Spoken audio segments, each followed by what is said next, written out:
नमस्कार दोस्तों, स्वागत करते हैं एक और नई वीडियो में। भोजपुरी इंडस्ट्री की एक और बेहतरीन फिल्म को आप सभी के बीच में रिलीज किया जा रहा है, जिस फिल्म के नाम होने वाला है मुझे मेरी बीवी से बचाओ।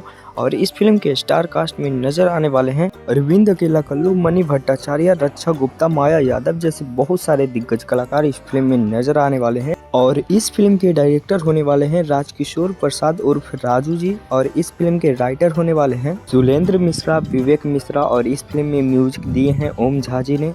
और इस फिल्म में गाना लिखे हैं प्यारे लाल यादव और सुलेंद्र मिश्रा जी ने। तो बहुत ही बेहतरीन फिल्म होने वाला है। इस फिल्म को आप सभी के बीच में रिलीज किया जा रहा है यूट्यूब पे 11 अप्रैल सुबह में 11 बजे इंटरटेन रंगीला के यूट्यूब चैनल पे। इस फिल्म को देखना ना भूलिए, बहुत ही जबरदस्त फिल्म बनाया गया है। और अरविंद अकेला, कल्लू जी की बहुत ही बेहतरीन फिल्म होने वाला है। इस फिल्म में कॉमेडी के साथ साथ भरपूर मज़ा आने वाला है। इस फिल्म में इस फिल्म को बहुत ही बेहतरीन तरीक़ा से बनाया गया है। इस फिल्म के ट्रेलर को आप अभी तक नहीं देखे हैं तो फाइनली इस फिल्म को रिलीज किया जा रहा है, एक बार ज़रूर देखिएगा।